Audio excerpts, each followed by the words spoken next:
नमस्कार दोस्तों, कुछ दिनों से सोनू निगम जी जो हैं वो कैंपेन चला रहे हैं टी सीरीज और भूषण कुमार जी के प्रति। तो इस सिलसिले में मैं ये बोलना चाहती हूँ कि टी सीरीज ने आज तक हजारों कलाकारों को ब्रेक दिया है जो कि आउटसाइडर्स हैं, जो इंडस्ट्री से नहीं जुड़े हुए। उसमें म्यूजिक डायरेक्टर्स हैं, सिंगर्स हैं, लिरिसिस्ट हैं, एक्टर्स हैं, डायरेक्टर्स हैं। मैंने खुद अपनी डायरेक्टेड फिल्म यारियां में 10 न्यू कमर्स को चांस दिया।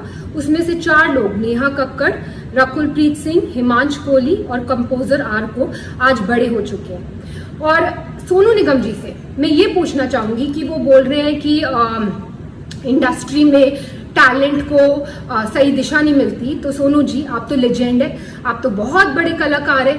आपने आज तक कितने लोगों को चांस दिया है?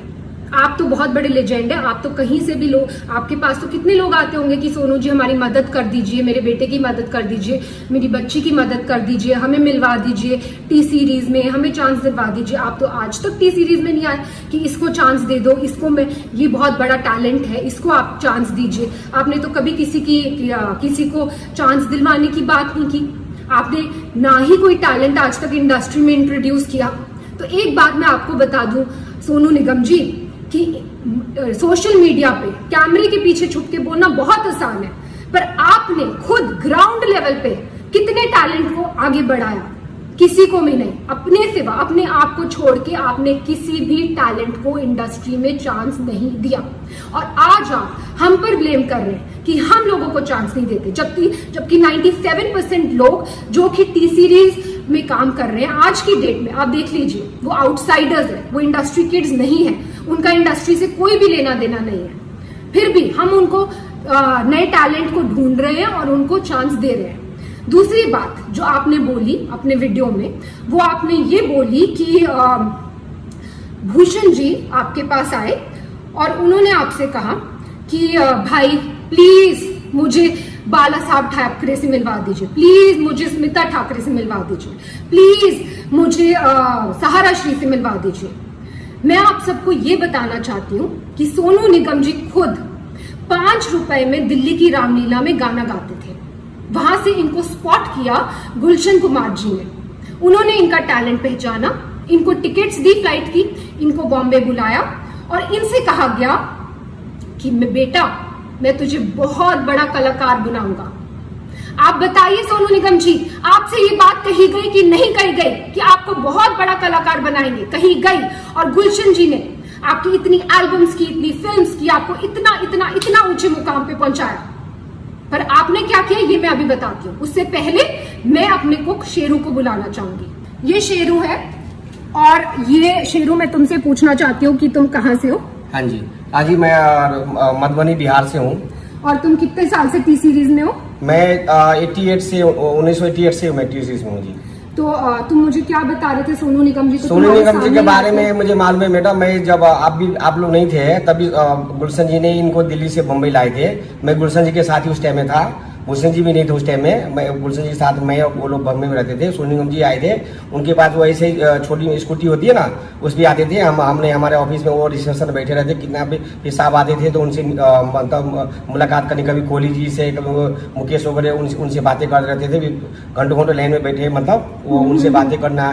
फिर धीरे धीरे साहब आते, फिर साहब ने उनको बोला था कि मैं मतलब काम कराना है उनके साथ। काम कुछ बहुत दिन के बाद साहब ने, फिर 2-4 महीने के बाद साहब ने उसको भी आगे काम दिया। बहुत सारे एल्बम बनाए, बहुत फिर फिल्मों में चांस दिया, बेवफा सनम वगैरह बहुत हिट हुए उस टाइम में। तो उनका बहुत बड़ा नाम बन गया। बहुत बड़ा नाम हो गया। मतलब जब से मतलब ये जो भी है आज, ये जो भी है सब गुलशन जी की वजह से ही है मेरे हिसाब में। हाँ जी। सोनू जी की आप जानते होंगे ये हमारे घर के कुक है और 88 से ये हमारे घर में। एनीवेज, अब मैं ये बताना चाहती हूँ कि 1998 में जब टी सीरीज की फैमिली के साथ ये हादसा हुआ था और गुलशन कुमार जी को खत्म कर दिया गया था, तब सोनू निगम जी ने क्या किया? तो सोनू निगम ने सोचा कि अब तो टी सीरीज का क्या होगा, टी सीरीज का तो कोई करता धरता है नहीं। ननू यानी कि भूषण कुमार, जो कि गुलशन कुमार जी के बेटे हैं, वो तो सिर्फ 18 साल के हैं, उनको तो कुछ आता धोता है नहीं। वो तो खुद ही मेरे पास आके हेल्प कर रहे हैं, मांग रहे हैं कि भाई मुझे इससे मिलवा दो, मुझे इससे मिलवा दो। वो तो किसी को इंडस्ट्री में जानते नहीं है।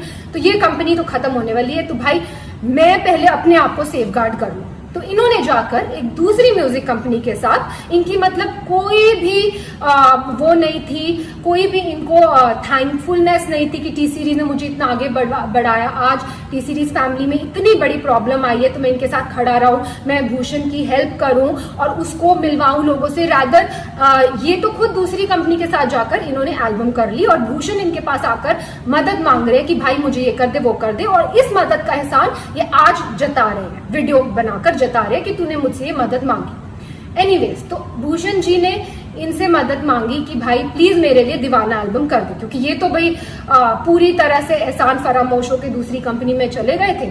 और इन्होंने जब अब इन्होंने एटीट्यूड दिखाया कि वो मेरे सामने आए, मुझसे मदद मांगे, और मदद इन्होंने करी भी और उसका भी एहसान जता रहे हैं, इन्होंने दीवाना एल्बम करी।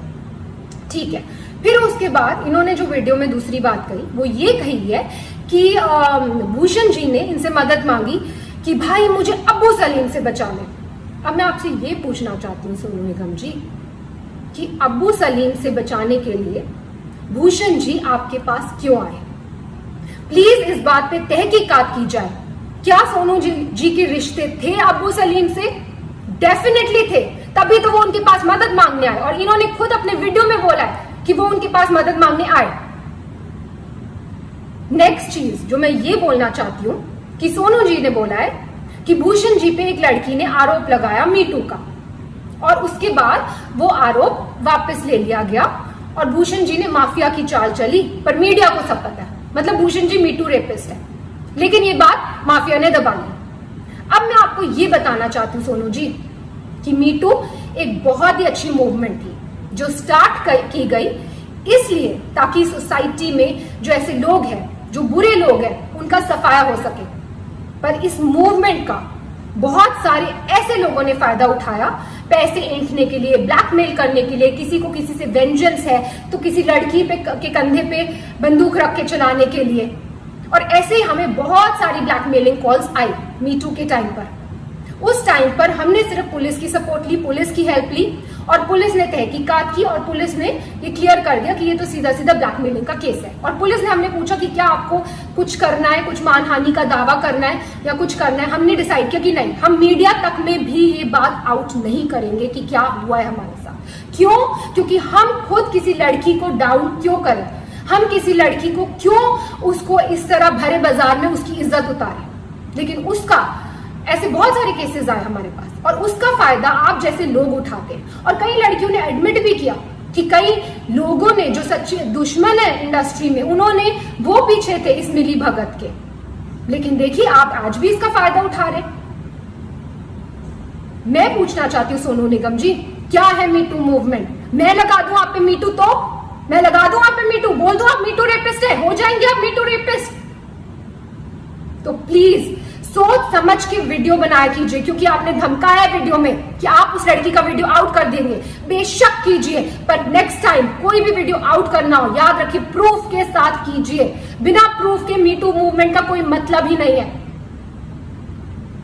और कोई भी अगर बिना प्रूफ के कोई इल्जाम लगाता है, क्योंकि जब से आपने ये अपना वीडियो ऑन किया है तब से वापस हमारे पास ब्लैकमेलिंग कॉल शुरू हो गए, वापस कई लड़कियां उठ गई हैं कि हमें तो सोनू निगम जी से इंस्पिरेशन मिल गई है, हमें आप हमें काम दो, या तो हमें आप पैसा दो, नहीं तो हम आप पर ये कर देंगे। सिर्फ ये लड़कियां ही क्यों, बहुत सारे सिंगर्स और खड़े हुए हैं, वो कर रहे हैं, वो ऐसे ब्लैकमेल कर रहे हैं। मुझे ये वीडियो बिल्कुल भी नहीं बनाना था सोनू निगम जी, और भूषण जी ने तो मुझे स्पेशली बोला था कि हमें चुप रहना है, हमें चुप्पी साधे रखनी है। लेकिन आपने अभी भी अपनी कैंपेन बंद नहीं की है। आज भी हम कोशिश करते हैं टी सीरीज से कि 80% लोग 100% लोगों को चांस दे, पर कई बार लोगों को काम नहीं मिल पाता बिकॉज सो मेनी रीजंस। किसी म्यूजिक डायरेक्टर, कोई धुन में कोई कलाकार जाता है, कोई धुन में कोई कलाकार जाता है। 80% लोगों को तो काम मिल रहा है ना मार्केट में, जो 20% को लोगों को काम नहीं मिल रहा वो कोई भी शुरू हो जाएगा, कोई भी किसी पे भी आरोप लगा सकता है। तो ऐसा माहौल है। और आपने जब अपना वीडियो ऑन किया तो मैं आपको बता दूं कि मेरे साथ क्या हुआ। मेरे हस्बैंड के against death threats, social media पे डेथ थ्रेट्स, मेरे लिए रेप थ्रेट्स और मेरे बच्चे के लिए थ्रेट्स। मैं क्यों सहूं ये सब, मैं क्यों सहूं अपने बच्चे के लिए थ्रेट्स? और अभी भी आपकी कैंपेन बंद नहीं हुई है, अभी भी आपकी कैंपेन जारी है। आप इतने सारे सिंगर्स को अभी भी इकट्ठा कर रहे हैं और उनको एक गठबंधन बना रहे हैं और उनको बहका बहका कर जिनको काम नहीं मिल रहा फॉर व्हाटएवर रीजंस, उनको काम इस बात में लगा रहे हैं, इस पब्लिसिटी लेने के ये मुद्दे में लगा रहे हैं कि उनके आपके साथ मिल जाए और टी सीरीज को हम कैसे खत्म कर दें, भूषण कुमार को हम कैसे खत्म कर दें।